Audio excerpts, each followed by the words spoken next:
Të dashur teleshikues të televizionit të shqiptarëve të Amerikës, përshëndetje, fillojmë këtu kronikën tonë informative. Ambasada e Shqipërisë festoi 105 vjetorin e pavarësisë ditën e flamurit shqiptar në Washington DC në datën 30 nëntor në mjedisjet e librarisë së Kongresit.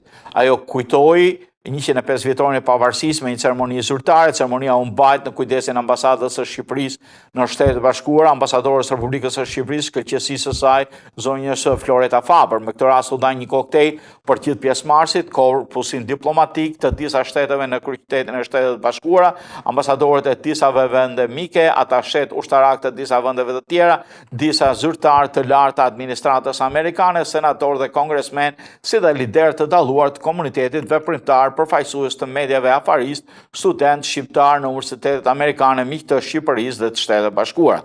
Në këtë pritje ishin pranishëm dhe përshëndetën festën dy miq të dëshmuar, senatori Gary Peters dhe kongresmeni Elliot Engel, të cilët gjithashtu janë bashkëthemeluesi së bashku me senatorin e Illinois Mark Kirk, republikan të grupit për çështjet shqiptare në Senatin dhe në Kongresin Amerikan. Në pritje morën pjesë dhe mbështetën festën e pavarësisë, zëvendës asistenti i sekretarit amerikan të shtetit Lloyd Lee.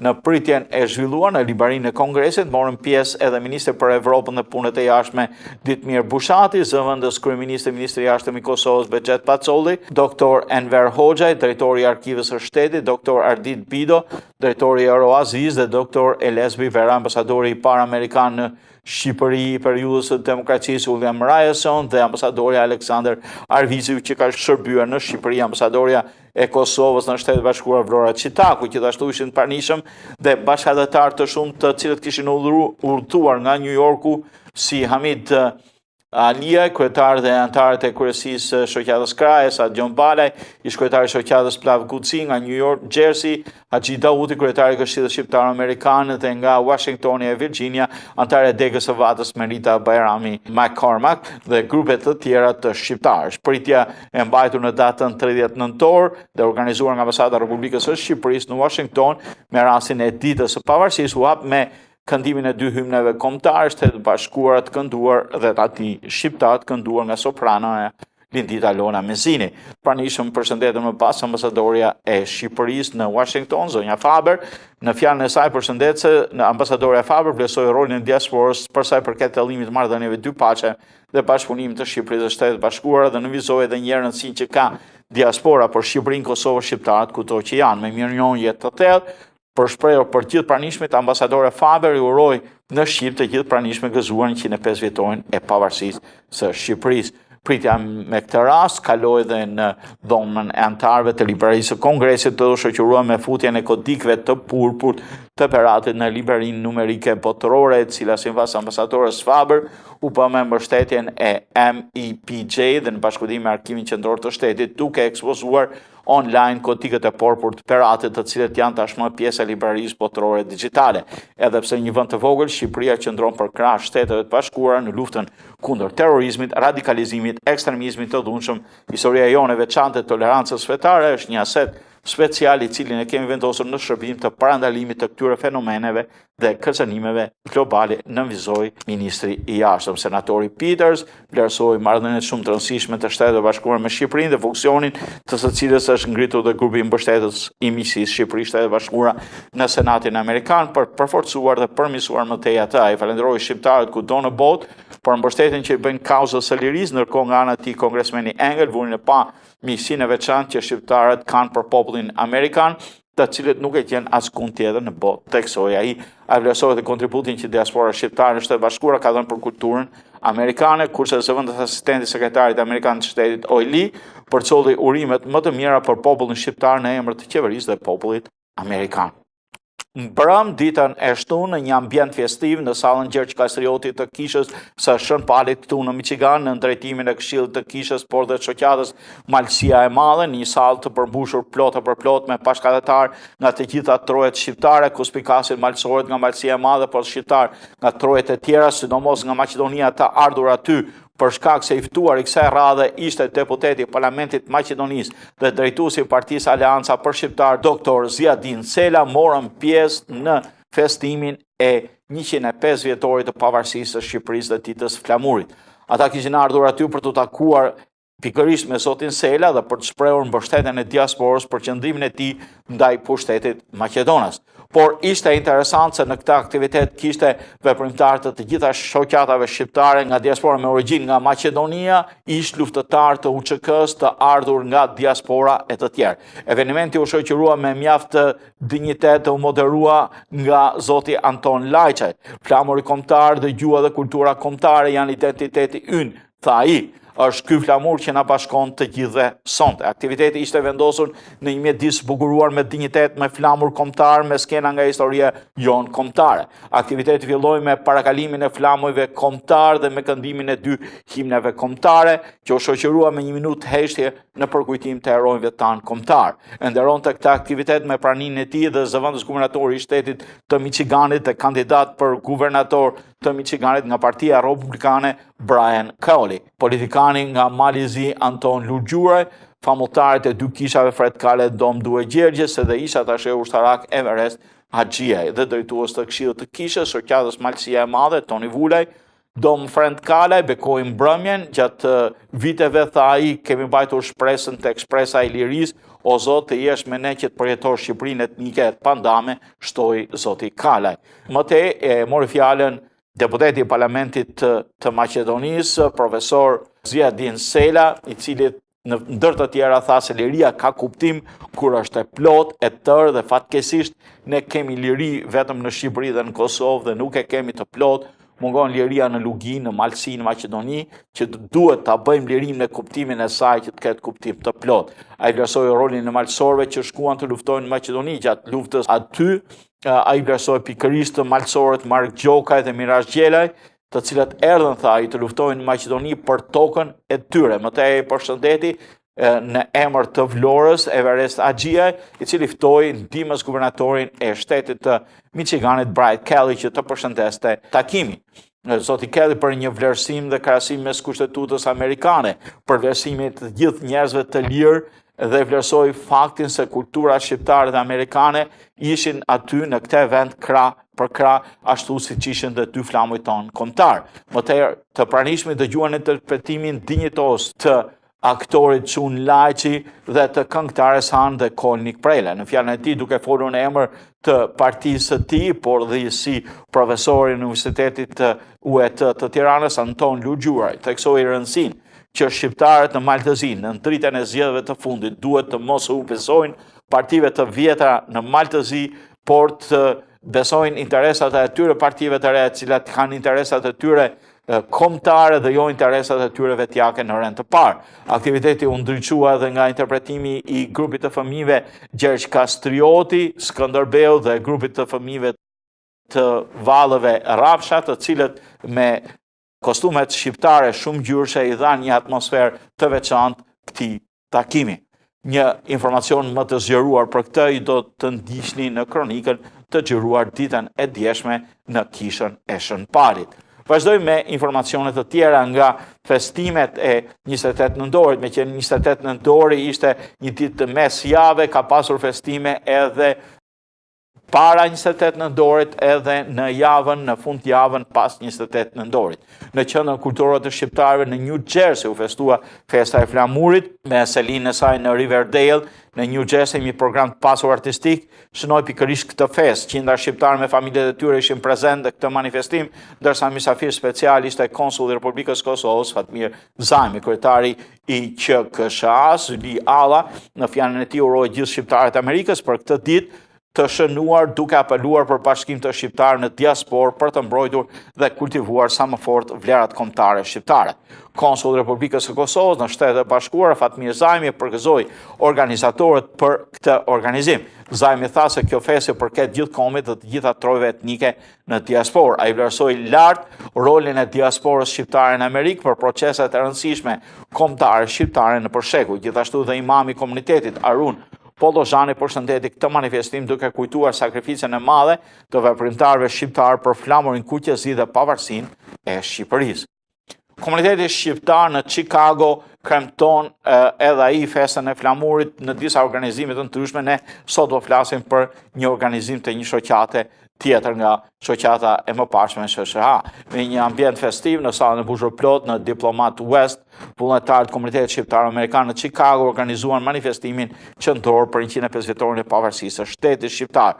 Përveç një numri të madh të bashkëdhetarëve në këtë natë feste ishin pranishëm dhe përfaqësuesit e shoqatave dhe organizatave të ndryshme në bashkëpunim me AACI. Eventi u moderua nga Ilir Borova dhe Shaban Zenuni, të cilët falenderuan mysafirët për pjesëmarrjen e tyre. Zoti Borova lexoi letrën e ambasadorës së Shqipërisë, zonjës Floreta Faber, e cila i dërgoi urimet dhe kënaqësinë e saj për arritjet e këtij komuniteti. Arritjet e AACI-s janë një nxitje frymëzim për të gjithë. Në vazhdim moderatorët ftuan kryetarin e komitetit zotin Dhjetor të hapte mbrëmjen festive. Ai falenderoi pjesëmarrjen edhe për krahjen e tyre ndaj AACI-s dhe organizatave jo fitimpruse, të cilat në misionin e tyre ka për qëllim edukimin dhe pamirësinë. Kryetari Arusha nënvizoi disa objektiva të rëndësishëm të kësaj organizate, e përritje bashkëdhetarëve të antarësohen në të japin kontributin maksimal për edukimin, ruajtjen e gjuhës dhe traditave kombëtare në shtetin e Illinois.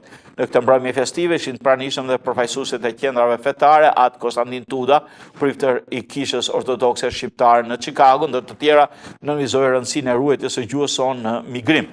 Mbrëmja festive shoqëruar me tingujt e muzikës popullore, të cilën u kujdesën këngëtarët e mirënjohura Irma Libaova, Genda Ismaili, Shpat Kasapi dhe grupi muzikor Mëmbëdheu. Po ashtu vjen të përmendet edhe pjesëmarrja e 97 vjeçarit Afus Yusuf Ademi, dëkëruar me çmim deri kombit vitin e kaluar nga presidenti Nishani, ndërsa Xhemal Elezi, nxënës i shkollës shqipe drita në Rockford, interpretoi hymnin amerikan me saksofon. Vallet dhe këngët popullore në Diplomat West u dëgjuan deri në orët e hershme të mëngjesit, ku të pranishmit u larguan me buzëqeshje dhe përqafime me shpresë se do takoheshin së shpejti në muajin shkurt të vitit të ardhshëm në kremtimin e pavarësisë së shtetit Kosovës. Solemniteti i festës kombëtare vazhdoi në qendrën e Chicagos të martën me 28 nëntor me ngritjen e flamurit gjigant që për mysafiri special Ziadin Sela, deputet në Parlamentin e Maqedonisë. Ai ndër të tjerë shprehu kënaqësinë që ishte prezent në mesin e komunitetit shqiptar të përpër nga gjithë krajinat. Me një mini Shqipëri, Ziadin Sela përgëzoi komunitetin shqiptar-amerikan për organizimin e kësaj dite të rëndësishme, e cila e bashkon gjithë kombin ton. Në vazhdim të këtij eventi, fjalën e rastin e mori Dan Shure, ish presidenti i Dhomës Ekonomike Izraelito-Amerikane dhe presidente Bishur LSI në Chicago, ish kryetar i AACI-s profesor Ilas Kadriu, Memo Gjon Zenele dhe kryetari tanishëm i AACI-s Dhjetor Harusha. Dita që shënoi pavarësinë e Shqipërisë në Bronx. Në bashkëpunim me presidentin e Bashkisë së Bronxit në New York, zotin Ruben Diaz, dhe iniciativën e zotit Esat Risaj, presidenti i Albanian American Society Foundation, në datën 28 nëntor u mbajt në hollin kryesor të Bashkisë së Bronxit ceremonia festive e 105 vjetorit pavarësisë së Shqipërisë, ku mes flamëve kombëtar të Bashkisë së Bronxit ishte vendosur dhe flami ynë kombëtar. Siç është njoftuar nga zyra presidenti Diaz Jr., celebrimet e rastit filluan në orën 6 të mbrëmjes në tingujt e bukur të hymnit amerikan dhe atij shqiptar, kënduar nga artistja e popullit zonja Merita Lili, shoqëruar me fisarmonik nga mjeshtri i madh i muzikës e bashorti i saj Raif Huseni. Festa u moderua nga avokati amerikan dhe miku i shqiptare Stephen Kaufman, i cili për fjalën përshëndetje u drejtua presidentit të Bashkisë së Bronxit Ruben Diaz Jr. Pranishmit përveç organizatorëve, zotit Esat Rizaj, Fondacioni Shqiptar Sons and Daughters of Albania in America dhe Albanian Community Center, ishin përfaqësues të organizatave jo qeveritare nga New Yorku, New Jersey, Connecticut, Pennsylvania, ishte burgosur politik Pëllum Lame, përfaqësues të medias shqiptare dhe amerikane, nderi drejtori të bordit Fondacionit Albanian American Society, Skënder Çota, doktor Hazan Dema, historiani Bajram Doka, si dhe figura dhe emblema të historisë ton kombëtare, të cilët ka shkruar për herojnë si Det Gjoluli, Elez Ali Neza i të tjerë. Në emër të guvernatorit të New Yorkut, zotit Andrea Cuomo, për kamatën për ditën e pavarësisë së Shqipërisë, e dhuroi zoti Esat Rizaj, përfaqësuesja e komuniteteve në Bronx, zonjusha Natalia Fernandez, ja dorëzoi këtë komunikat atij. Një lajm tjetër interesant nga festimet nga New Yorku, policët shqiptar, antarët e organizatës së policisë të New Yorkut, Ilirian Society janë pjesë e pandare e festimeve komunitetit shqiptar. Shoqata shqiptare amerikane në Shtetet e Bashkuara këtë vit festuan me krenarisë të 8 nëntorin me aktivitete të ndryshme javën e kaluar. Këtu është inkuadruar dhe shoqata e policisë së New Yorkut, të policëve shqiptar në policinë e New Yorkut të quajtur Illyrian Society, cila mori pjesë edhe në ngritjen e flamurit shqiptar në veprimtari të tjera për ndër të festës sonë kombëtare. New York Policy Department në Illyrian Society ka rreth 350 antar vetëm në New York, ndërsa në gjithë Amerikën rreth 897 antar. Të gjithë ata janë kryesisht punonjës policie, por ka dhe pozita të tjera në shërbimet e sigurimit amerikan. Ata apo prindërit e tyre janë me prejardhje nga gjithë trojet etnike shqiptare. Në ceremoninë e 28 nëntorit janë kaluar bashkë me shoqata të tjera, ishin pranishëm dhe 35 policë të kësaj shoqate të departamentit të New Yorkut. Një lajm pozitiv, doktor Rifat Latifi nderohet me çmimin e doktorëve të shquar këtu në Shtetet e Bashkuara në Valhalla në New York City, një ditë përpara festës sonë kombëtare. Një nga profesionistët më të dalluar të komunitetit tonë është nderuar për punën e tij në mbar botën, doktor Rifat Latifi, drejtori i departamentit të kirurgjisë dhe shefi i kirurgjisë përgjithshme të traumës në rrjetin shëndetësor të qendrës mjekësore në Westchester në WMC Health, është nderuar edhe një herë për punën e tij të jashtëzakonshme. Ndryshe nga mjekët që udhtojnë në vende të ndryshme të botës për ndihmuar me praninë e tyre aty, doktor Latifi ka gjetur një mënyrë që ndihma në vende të ndryshme jo të zhvilluara të jetë e përhershme, duke siguruar atyre asistencë mjekësore nëpërmjet teknologjisë së përparuar të telemjekësisë. Për këtë punë, doktor Latifi u nderua me çmimin e doktorëve të shquar Doctors of Distinction nga revista e njohur Westchester County Business Journal në kategorinë Asnjë tokë nuk është shumë larg, si respekt të përpjekjeve të tij për të çuar mjekësinë e përparuar në çdo anë të botës. Doktor Latifi ka shpenzuar gati 2 dekada në ndërtimin e një rrjeti telemjekësie në vendet në zhvillim. Mjeku i shquar nuk ka harruar kur vendlindjen, madje ndër vendet e para që kanë përfituar nga kjo punë është projekti i tij i famshëm të e-spitalit virtual ndërkombëtar Shqipëria dhe Kosova. Përveç Afrikës, doktor Latifi po punon aktualisht për ta shtrirë programin në veri të Vietnamit, që për janarit 2016 doktor Latifi jeton në Katona dhe është i bashkuar qendrës mjekësore në Westchester, rajoni ku panojnë shumë shqiptarë amerikanë. Një lajm interesant, 2 përfaqësues të show businessit shqiptar në shkallë botërore, Dua Lipa gatuan byrek me spinaq në emisionin e reperit e kuzhinjerit të njohur shqiptar Action Bronson. Këngëtarja Dua Lipa ka qenë e ftuar në emisionin Untitled Action Bronson, ku raperi shqiptar Arjan Aslani, i njohur me nofkën Action Bronson, gjatë emisionit Bronson gatuan receta të ndryshme për mysafirët e ftuar. Këtë herë ai e ftoi Dua Lipën të gatonte një byrek me spinaq. Dua Lipa e ka shpërndar në Instagram disa fotografi që ju po e shihni duke gatuar. Ajo ka thënë që ishte kënaqur në emisionin me reperin e njohur shqiptar. Vazhdojmë me lajme të tjera nga Shqipëria. Në Fier, banorët e Ferasit enden gjenden në vështirësi. Tani shpëtuam, tani duam ujë, bukë dhe drita. Vërshimet e Vjosës kanë ndaluar, por uji ka mbetur ende i pranishëm në banesat e Ferasit. Tani dëmet që kanë lënë pas përmbytjet dhe po evidentohen me qartësi. Banorët e fshatit thonë se kaluan 48 orë të vështira në luftë për shpëtuar ata që kanë ndërtuar një jetë të tërë për të përballuar situatën. Në ndihmë patën forcat e ushtrisë, të cilat e vlerësojnë dhe falenderojnë, por tashmë kërkojnë dhe të ndjejnë dorën e shtetit. Banorët thonë nuk kemi ankesa nga ushtria dhe policia, e kemi me ata lart. Ujë, bukë dhe energji janë 3 kërkesat kryesore. Banorët deklaron se duan bukë, ujë. Ferasi është një nga fshatat më të prekur në përmbytjet e shkaktuara nga dalja e lumit Vjosës nga shtrati. Megjithë përpjekjet e mëdha në Shqipëri për eliminimin e pasojave të përmbytjeve, akoma ka edhe 58 shkolla të cilët nuk fillojnë nga mësimi javën në vijim, po merren masa për vlerësimin e dëmeve edhe nga Ministritë e Linjës, por dhe nga qeveria. Vazhdojmë një lajm tjetër për politikën ndërkombëtare, politikën midis Shqipërisë edhe Greqisë. Ministri i jashtëm grek Nikos Kocias është shprehur optimist për arritjen e një marrëveshje për çështjet e hapura me Shqipërinë, që sipas tij do të jetë pozitive për të dyja palët. Në një intervistë për të përditshmen greke Ethnos, Kocias për herë të parë ka folur publikisht për takimin me homologun e vet, Ditmir Bushati, në Kret. I pyetur nga gazetari nëse pas takimit mjaft të gjatë me homologun shqiptar në Kret, a jeni optimist për një zgjidhje paketë për problemet midis dy palëve, Kocias është përgjigjur përmes historisë së bashkut të dy popujve tanë u krijuan ndërvarje të shumëfishta, linja konflikte dhe shanse për misi. Duhet të zgjidhim problemet e të kaluarës, të punojmë për një të sotme më të mirë të mundshme, të garantojmë një agjendë pozitive bashkëpunimi për të ardhmen, thot në një intervistë ministri i jashtëm grek të shtonë se përket problemeve dhe mundësive për aksionet përpashta, ka çështje që interesojnë më shumë palës shqiptare dhe çështje tjera që interesojnë shumë palës greke. Përballimi bashkërisht të këtyre problemeve përpënat që teorinë e negocimeve quhet zgjidhje paketë. Mendoj se jemi në rrugë të mbarë, kështu që të shkojmë në një marrëveshje e cila do të jetë pozitive për të dy palët, ka deklaruar Kocias. Ministria e Punëve të Brendshme të Serbisë ka njoftuar se ka dërguar një ankesë kundër vendimit të Interpolit për heqjen nga lista të personave të kërkuar për kryeministin e Kosovës Ramush Haradinaj dhe 17 të tjerë, por kjo ministri ka thënë se kjo ankesë do të jetë ndaj vendimit të Interpolit për Haradinaj dhe 17 personave të tjerë, të cilët kjo ministri i quan persona përgjegjës për krime lufte.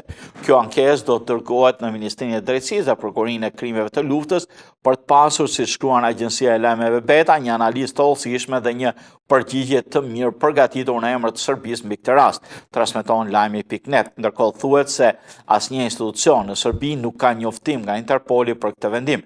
Ministria serbe argumenton se Interpoli nuk mund të heqë urdhër arrestin e lëshuar nga një shtet antar i saj, por vetëm ai shtet që ka lëshuar atë flet arresti. Kujtojmë se kryeministri Haradinaj tha se nuk ka asnjë njoftim nga Interpoli mbi këtë çështje, por vetëm ka dëgjuar nga mediat. Bartësi i lisës Alternativa Shqiptare, Nik Gjeloshaj, bën apel në faqen e tij të Facebookut, i cili ka ftuar UDSH-n dhe LDSH-n për respektimin e marrëveshjes së nënshkruar para zgjedhjeve, si dhe ka paremëruar pjesëmarrjen e ASH-s në zgjedhjet lokale në Ulqin. Gjeloshaj e ka ftuar UDSH-n dhe LDSH-n që të vazhdojnë të punuarin si një grup unik për formimin e pushtetit në Malsi. Megjithatë, në zgjedhjet e 26 nëntorit, nga 32 mandate që ka kuvendi i Tuzit, DPS ka fituar 15 mandate, ndërsa 3 subjekte shqiptare së bashku kanë vetëm 12 mandate. DPS-it i duan dhe 2 mandate që do t'i mundsonin formimin e shumicës. Në anën tjetër, nga Partia Bosnjake, e cila ka fituar 3 mandate, kanë paremëruar se do fillojnë bisedime për formimin e pushtetit me DPS-in. Edhe bartësi i listës së DPS-it, Alil Duković, duke mos dhënë detaje, ka veçuar partnerët e koalicionit tradicional UDSH dhe Partinë Bosnjake. Ne jemi vetëm një subjekt nacional që kemi një këshilltar në komunën e Plavës, jemi përfaqësuar me 2 këshilltar në Guci dhe 7 në Tuzë, pra në total në 10 antar, ASH për momentin është subjekti më i madh nacional nga numri i këshilltarëve në nivel shteti në Malinezi, ka thënë Gjeloshaj.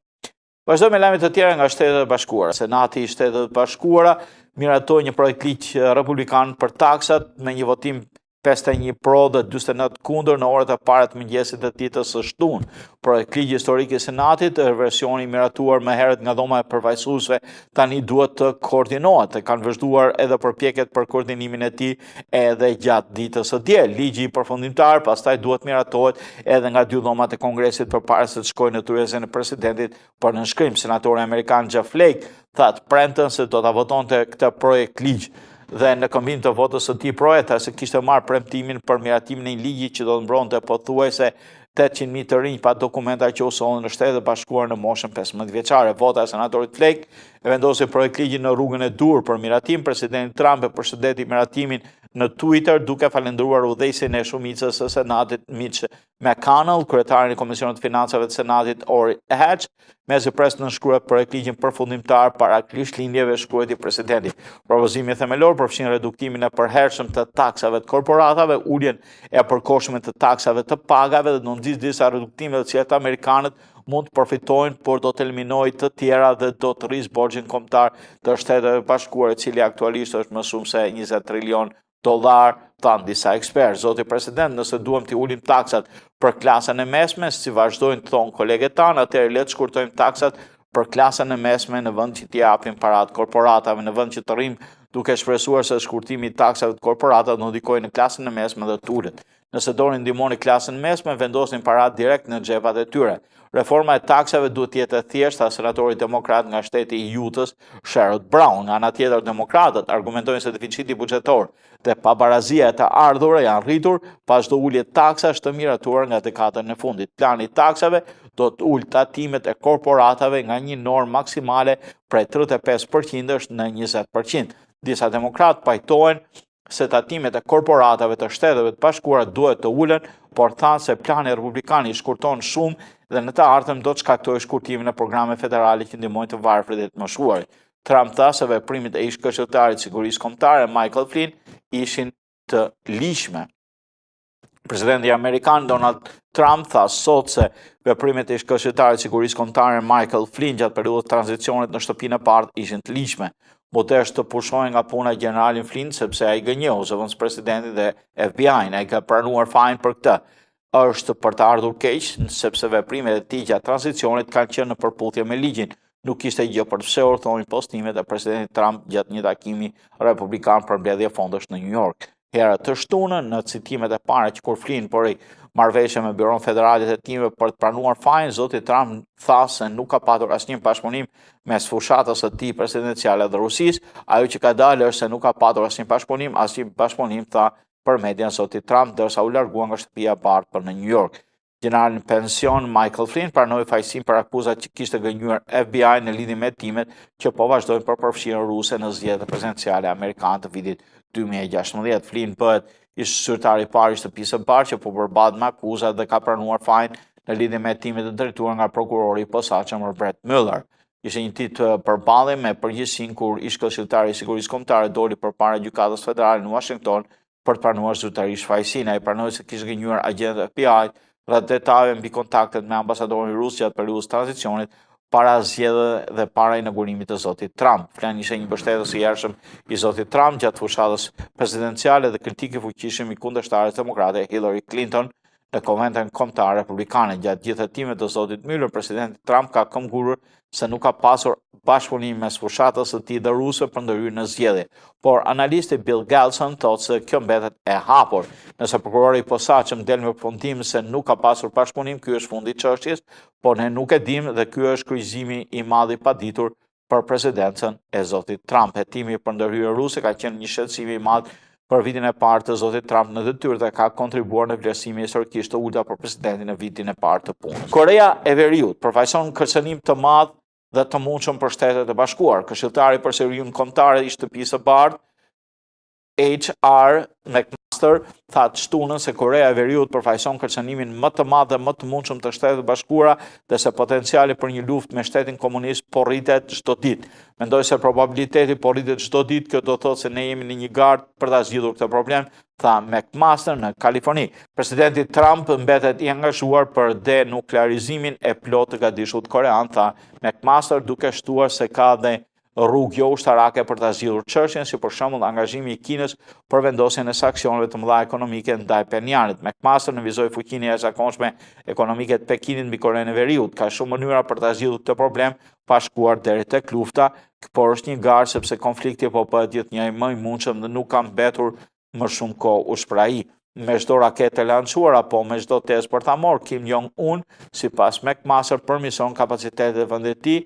Ne nuk po i kërkojmë Kinës të na bëjë një favor, po i kërkojmë të veprojë në interesin e saj. Një spektakël i jashtëzakonshëm për peshngritjen shqiptare. Romela Begaj fiton botërorin e peshngritjes që u zhvillua këtu në Shtetet e Bashkuara. Sportistja shqiptare që garoi në peshën 69 kg mori medaljen e artë në shkëputje dhe u shpall nën kampione e botës në 2 garësh. Begaj i kaloi me sukses të 3 provat në stilin e shkëputjes me 103, 105 dhe 107 kg. Në këtë stil Romela konkurroi fort me 2 peshngritëse kolumbiane duke rrëmbyer medaljen e artë. Edhe në shtytje Romela bëri një garë të mirë me 2 provat e para të realizuar me sukses me 125, 128 kg. Në provën e 8 Romela tentoi 131 kg, por nuk mundi të realizojë ngritjen. Në përfundim nga 2 garësh Romela Begaj arriti 235 kg duke u shpallur nën kampione e botës. Rezultati më i mirë i saj në botëror dhe padyshim një rezultat historik për peshngritjen shqiptare. Të falenderojmë, Romela, për këtë që ke bërë edhe pas gjithë atyre vështirësive që ke kaluar. Të dashur shikuesë të televizionit të shqiptarëve të Amerikës, ne këtu i tham fund kronikës sonë informative, do takohemi në emisione të tjera, mos harroni të na ndiqni në sajtin tonë të internetit 24 orë jeshtë, por dhe në platformën Shqip TV po 24 orë jeshtë, si dhe në rrjetet sociale, në sajtin tonë në Facebook dhe në YouTube. Natën e mirë dhe miru takofshim.